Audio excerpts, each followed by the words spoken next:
Florence in the 1300s was one of the richest and most restless cities in Europe, driven by trade, ambition, and constant political tension. By the early 14th century, its population likely exceeded 90,000 people, making Florence larger than London, Paris, or Rome. Gold flowed through its banks, while wool cloth traveled from local workshops to markets across Europe and the Mediterranean world. Power, faith, fear, and ambition shaped every street, every building, and every human interaction within the city walls. In this video, I use modern AI tools to bring historic paintings, engravings, and early prints to life. These reconstructions let us shift perspective, change camera angles, and move through scenes in ways their original artists never could. Instead of standing still, we can walk forward, turn corners, and look upward inside medieval Florence. It brings the 14th century closer than ever before, making the past feel physical and alive. First, I want to talk about the river that made Florence possible. The Arno River. This view shows the Arno River flowing through the center of Florence in the early 1400s. The river is wide, restless, and unpredictable, cutting directly through neighborhoods filled with workshops and warehouses. Stone embankments line parts of the shore, while wooden docks press into the water at irregular angles. In the foreground, laborers unload sacks of wool and grain from shallow boats. In the midground, barges drift slowly downstream, guided by poles and ropes. In the background, the skyline rises with towers, churches, and smoke from hearth fires. The river is loud, with water slapping stone and men shouting instructions over the current. The air smells of wet wood, mud, and dye from nearby wool workshops. But the Arno is dangerous, flooding often and without warning. In 1333, a catastrophic flood destroyed bridges, swept away buildings, and killed hundreds of people. The Arno mattered because it powered mills and carried trade throughout the city. Without this river, Florence would never have become wealthy or powerful. Today, the same river still flows through Florence, calmer, controlled, but unchanged at its core. This view shows the Ponte Vecchio stretching across the Arno River. By the 1300s, the bridge is already packed with buildings built directly on its surface. Shops lean outward over the water, supported by wooden beams and narrow foundations. In the foreground, butchers prepare meat while blood runs into the river below. Leather workers scrape hides, filling the air with heavy, unpleasant smells. Crowds move slowly across the bridge, pressed together in the narrow passage. You hear bargaining, curses, laughter, and the constant shuffle of feet. Children dart between adults, while thieves watch carefully for distracted travelers. Fire is a constant fear, with one spark capable of destroying everything. Floods also threaten the bridge's foundations and the shops above. The bridge matters because it connects Florence's commercial districts. After the flood of 1333, it is rebuilt stronger, using stone instead of wood. Remarkably, the Ponte Vecchio still stands today, one of Florence's most recognizable landmarks. This view shows the massive cathedral of Santa Maria del Fiore rising above Florence. By the early 1300s, construction is underway, but the building remains unfinished. Its open roof exposes wooden scaffolding and the sky above. In the foreground, stonecutters shape marble blocks with steady, practiced movements. Dust fills the air as carts arrive from Carrara carrying white stone. Bells ring from nearby churches, marking the rhythm of daily life. Priests lead small processions across the square as citizens pause to watch. But the project is risky, expensive, and politically complicated. No one yet knows how the enormous dome will ever be built. The cathedral matters as a symbol of Florence's faith and civic pride. In 1436, Brunelleschi's dome will finally crown the structure. Today, this cathedral still defines Florence's skyline and identity. This view shows the broad Piazza della Signoria, the political heart of Florence. Stone palaces surround an open space filled constantly with people. In the foreground, citizens argue loudly over laws, taxes, and power. In the midground, officials read proclamations to gathered crowds. In the background, the Palazzo Vecchio towers over everything. The sounds here are sharp and tense, filled with emotion. Politics in Florence is public, dangerous, and deeply personal.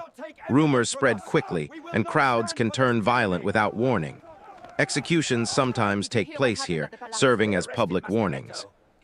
Power in Florence is visible, unforgiving, and constantly contested. The piazza matters because Florence governs itself in this space. Today, the square remains open, still surrounded by the same buildings. This view shows the Palazzo Vecchio, completed in 1299. Its walls are thick, its windows narrow, and its tower rises like a watchful guard. Inside, members of the Signoria meet behind locked doors. Outside, guards patrol with spears and shields. The sound of boots echoes sharply against the stone walls. The danger here is political violence and sudden betrayal. Rival factions plot constantly, and assassination is a real risk. This building matters because it holds Florence's government. Over time, it will be expanded and richly decorated. Today, the Palazzo Vecchio still stands as a symbol of civic authority. This view shows a narrow street filled with wool workshops. Inside one building, raw wool hangs from beams and hooks. Workers move slowly, exhausted from long hours of labor. By the 1300s, Florence is Europe's leading producer of wool cloth. Water sloshes in vats while sharp tools scrape fabric. The smell of urine and dyes is overwhelming. Workers are poorly paid, and disease spreads easily. Anger builds quietly among laborers.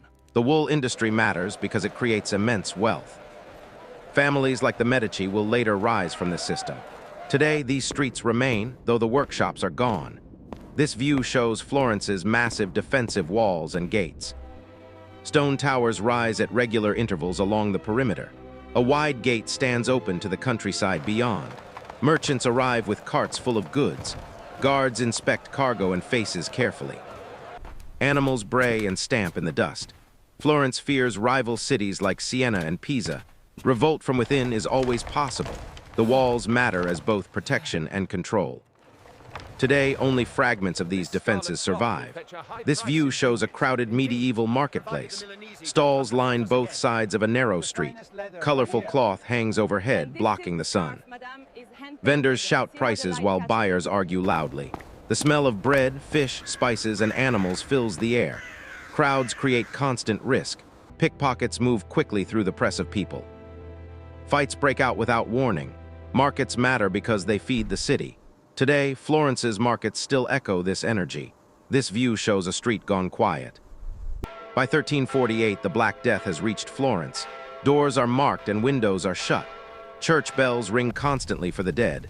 The air smells of smoke and decay. Fear replaces noise throughout the city. Records suggest nearly half the population dies. Doctors flee and families abandon the sick. This moment changes Florence forever. The city will never fully recover. This view shows a modest studio near a church. By the late 1300s, artists like Giotto reshape how people see the world. Figures appear more human, emotional, and real. Apprentices grind pigments in quiet concentration. Light filters through a high window. Soft discussion fills the room. Art matters because it prepares the way for the Renaissance. Florence becomes a center of innovation and creativity. Today, this legacy defines the city. Florence in the 1300s feels distant, yet incredibly close. Through AI reconstruction, these streets come alive again. We can move through them, hear them, and sense their weight. If there is another city, moment, or scene you would like explored this way, let me know in the comments. Again, thank you so much.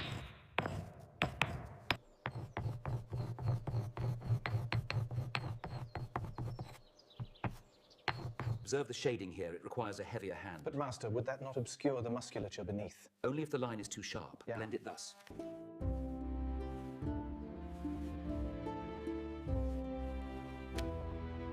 I have given the carving a more human touch, as you wished. It is beautiful work, Master. The realism is striking.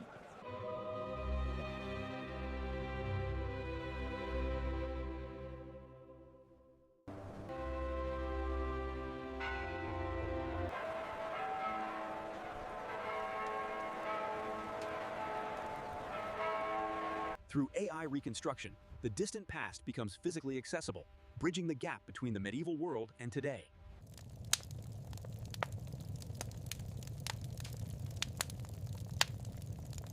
Look here, madam. The finest wool dyed in crimson. It is beautiful, but I only need some bread from the bakery.